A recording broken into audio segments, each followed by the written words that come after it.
We're here because free speech is under attack. We're here because people are being convinced that socialism works.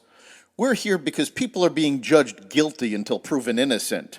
We are fighting back with facts. This is not a safe zone, so buckle up, Buttercup. This is the raw, naked truth.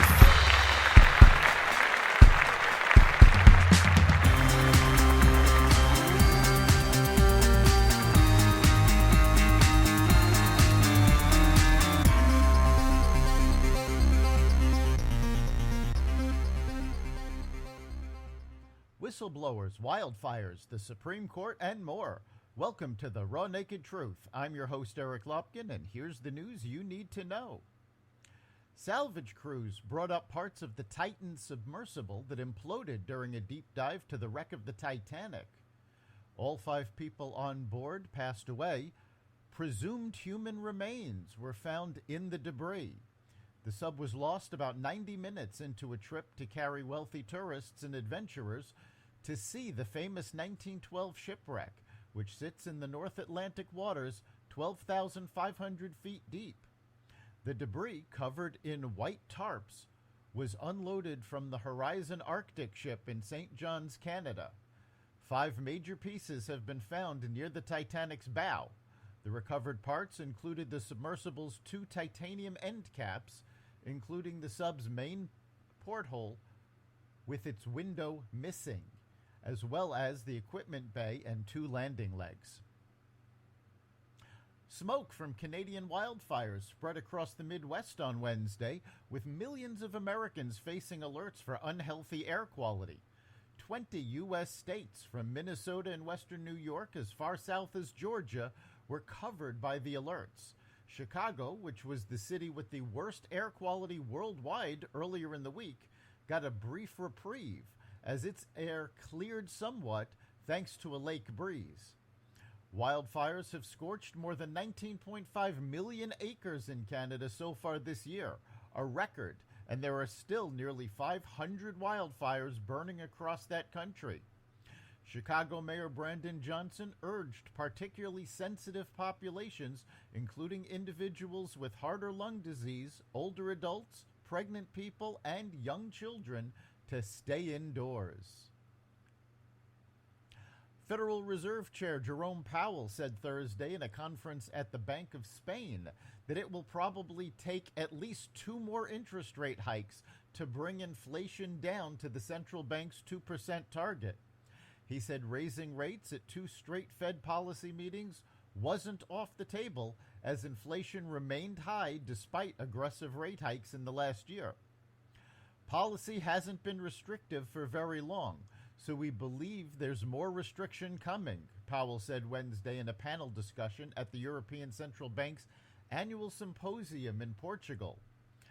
Powell said he didn't expect core inflation, which excludes volatile food and energy prices, to drop to 2% until 2025. An IRS whistleblower said critical steps in the federal investigation into Hunter Biden were put on the back burner as the 2020 presidential election approached, and stressed that the most substantive felony charges were left off the table, while doubling down on his claim that the entirety of the Justice Department's probe into the president's son was influenced by politics.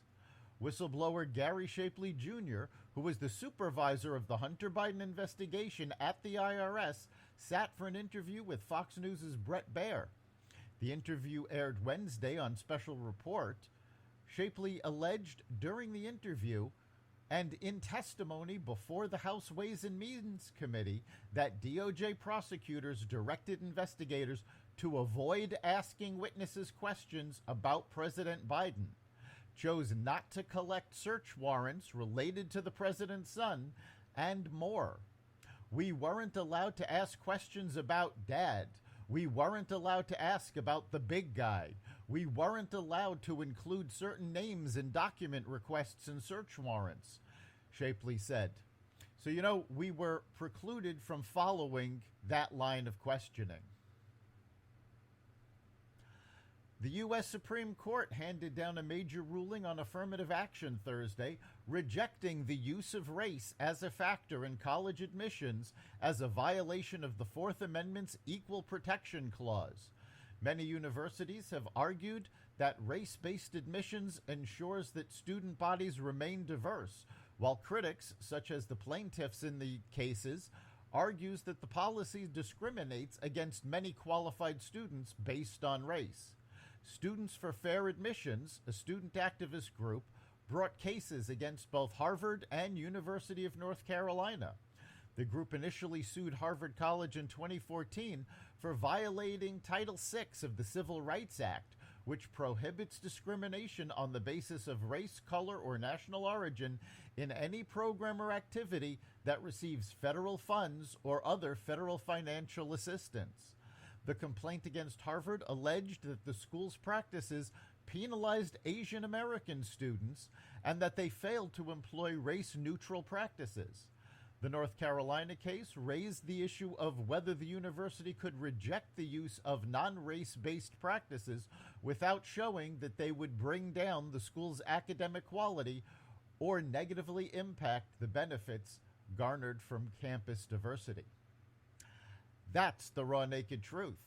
You can catch every episode of the Raw Naked Truth at xvadio.com/podcasts, the Apple Podcasts app, Google Podcasts, Spotify, iHeartRadio, Amazon Music, Audible, and other platforms that respect freedom of speech. We'll see you next time.